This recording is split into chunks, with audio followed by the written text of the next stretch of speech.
to another episode of Wealth and Mobility by Gallant and Toole. I'm Sarah, your host, and today we're diving into the most complex and high-stake immigration initiatives shaping global wealth migration, the Trump's Gold Card program. Joining us today is Dr. Annie Chawla, a renowned expert in immigration policies. If you've ever wondered how the ultra-wealthy navigate international residency with transparency, you wouldn't want to miss this. Welcome back, Annie. Thank you, Sarah. It's great to be here. The Trump Gold Card is a fascinating shift in the US. How the US is approaching high net worth immigration currently, and it's not just about the money anymore. It's about integrity, transparency, and long term value. So I'm really excited to break it all down with you today. Alright, let's get right into it. How does the Gold Card program ensure applicants meet strict compliance standards, and what safeguards are in place to prevent it from becoming a haven for global tax evasion?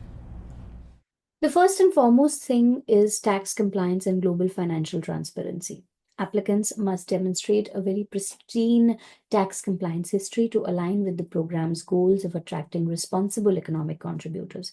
This is especially critical given the proposed tax exemption on foreign income, which could attract tax evaders if not tightly controlled. So the process includes, firstly, the home country tax records.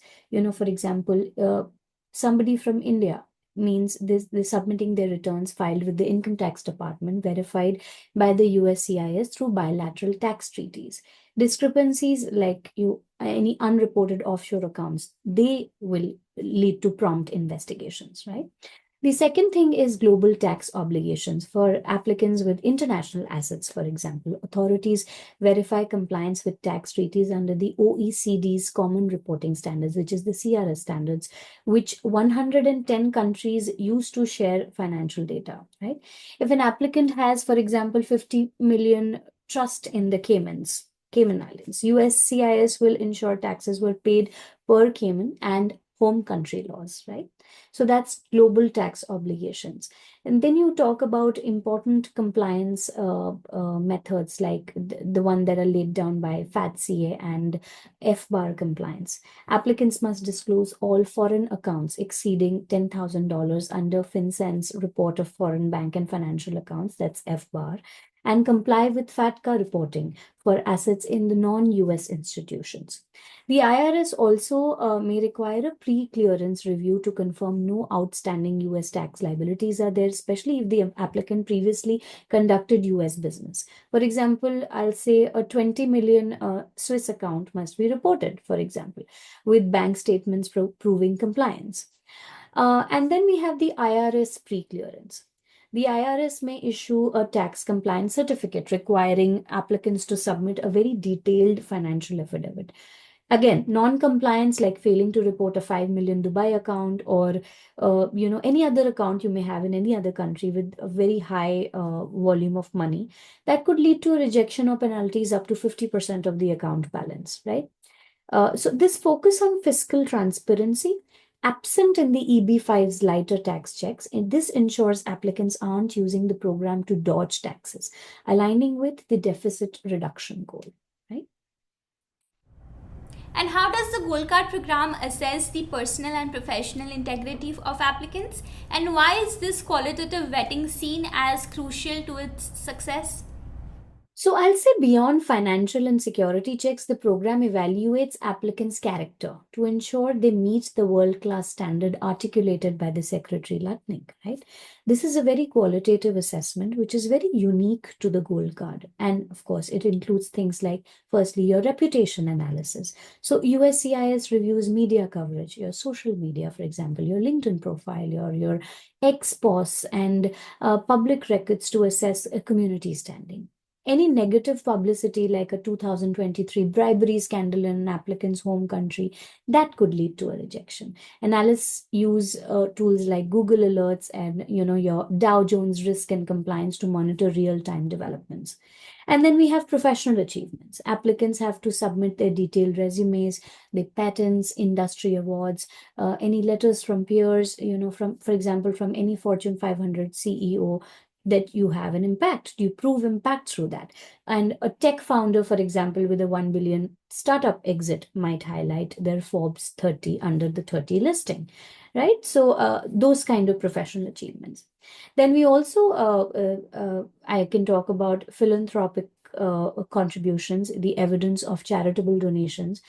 Say you've donated $10 million to a global health NGO or a community service, like you're funding schools in their hometown, demonstrating that you have a civic engagement. These must be verified via the tax deductible receipts or the NGO audits that happen, right? And then there is interviews and attestations. USCIS also may conduct an in-person or a virtual interview at the US Embassy, assessing your fluency in English if it's required by the program, of course. Your intentions, for example, your genuine residency versus your just passport shopping, right? Maybe you're just looking for the US passport and you do not intend to reside in the country. That will be assessed in this interview. And your commitment to the United States values, of course.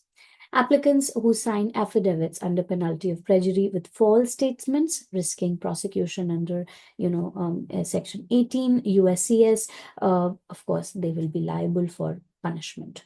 And, I feel that these steps that the United States government is taking, it is introducing subjectivity, unlike the EB-5's financial focus that required USCIS to publish clear criteria and the policy manual to avoid any acquisition of bias or favoritism, such as, prioritizing Western applicants over the others.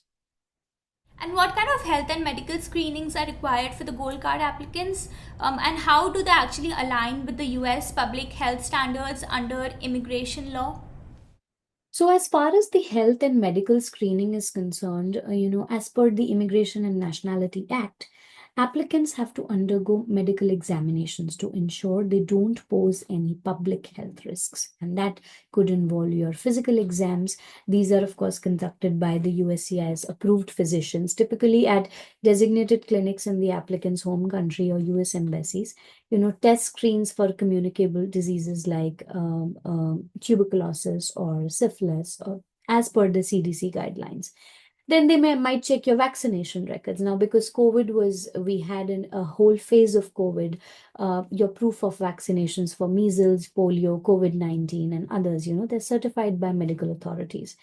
Of course, you non-comply with these. If you non-compliance, any kind of non-compliance will require a waiver, which is, I think, rarely granted in the United States. You need to have a very strong reason for non-compliance.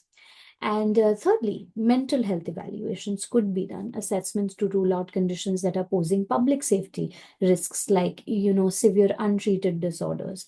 These are conducted by licensed psychiatrists with results that are sealed, of course, for privacy.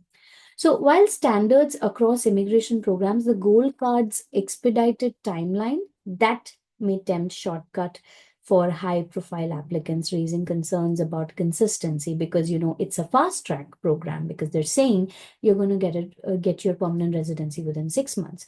EB-5 faced similar issues with some approvals bypassing full health checks. So all these health checks will be done. Some of them may be done, some of them may be mandatory. Okay. And then I can talk more about family and derivative beneficiary vetting. Applicants can include immediate family, that is your spouses and children under 21, as derivative beneficiaries. But each of these people, each of the applicants face parallel vetting, right? Like their background checks will be done, identical criminal, terrorism, political screenings with clearances that are required for all countries of residence. Then biometric verification is standard for children above 14 and above, have to go through that as per the DHS policy. Health screenings, I already spoke about that. Full medical exams for each, ensuring no family member also poses health risks to the country. So this adds complexity, as a single family member's red flag, say a spouse undisclosed criminal record, could derail the entire application, right? So the EB-5 also, similarly, I'll say the EB-5 also vets families, but often with less rigor, leading to, oversight gaps in the EB-5 program. To me, the vetting process I think it aims for completion within 6 months, quantum leap from the EB5's multi-year timelines, which was very stressful for EB5 applicants. USCIS also may deploy dedicated task force, AI-driven data analysis, and public-private partnerships with firms like Exeter to achieve this. So the challenge with doing this is balancing speed with thoroughness. Premature approvals could invite fraud, while delays could deter applicants. And when we compare it to the EB5, the Gold Cards process is more centralized. It's very technology driven and globally coordinated, reflecting lessons from EB5's 1 billion in fraud losses. Right? Could you deep dive into how the financial audit process works and why is it so much stricter than the EB5's approach? The financial audit for the Trump Gold Card program is peeling like an onion, layer after layer of scrutiny to ensure the 5 million is squeaky clean. It's the most critical vetting component because illicit funds could undermine the program's integrity, expose the US to money laundering risks, and fuel public backlash. So I'm going to break it down into exhaustive sub-processes tools and why it outshines the EB5's weaker controls. Right? The first we'll talk about is documentation requirement. Applicants have to submit a very comprehensive financial dossier, each document subject to forensic analysis. And the first I'll talk about is bank statements. 5 years of statements from every account tied to the 5 million, covering personal, business, and trust accounts. And these must detail every transaction, your deposit, withdrawals, wire transfer with timestamps and counterparties. For example, you'll say a 3 million transfer from a Hong Kong account to a US escrow. It must show its origin, like a property sale, with no gaps. Statements are, of course, has to be certified by the banks, notarized and translated by the USCIS approved agencies, and costing applicants, of course, some preparation fees. So that, of course, Gallant and Toole can talk more about what that fee would be. And then we can talk about tax returns, very important. 7 years of certified returns from the home country and any jurisdiction where assets are held. These must align with bank statements and business income, showing no unreported assets. Okay, and then we have business records, for entrepreneurs, for business people. This includes your incorporation documents, your audited financials, shareholders agreements, any proof of ownership. A tech founder must show that their startup's valuation, revenue, and tax payments are verified via third-party audits, right? And then we talk about transaction records, right? Major wealth sources like a 30 million yacht sale, or you require contracts, bills of sales, any tax receipts.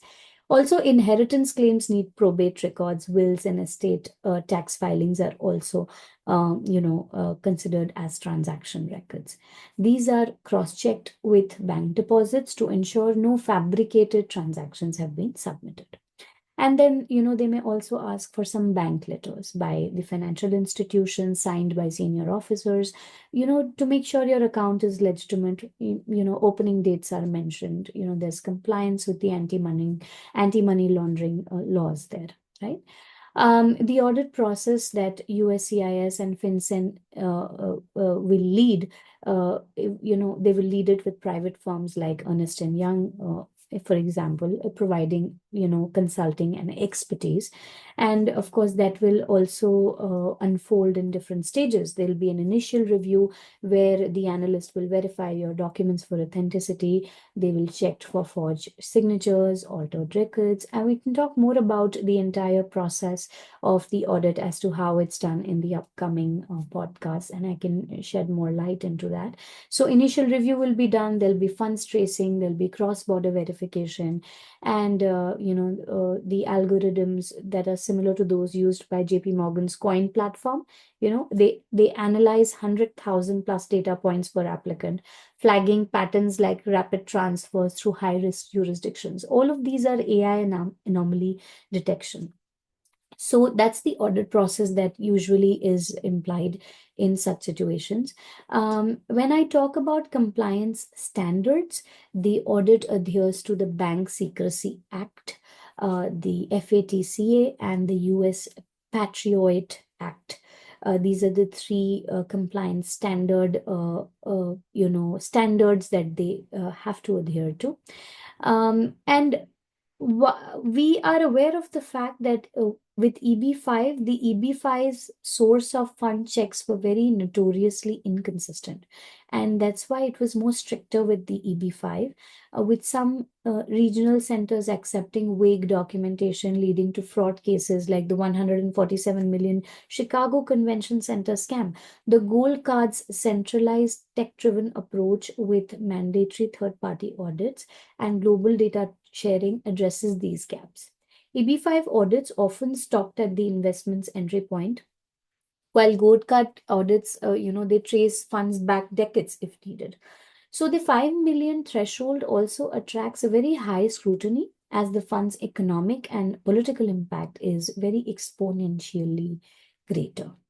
Finally, I'd like to say before we wrap up is that the EB5 focused solely on financial and legal eligibility with no assessment of character or societal contribution.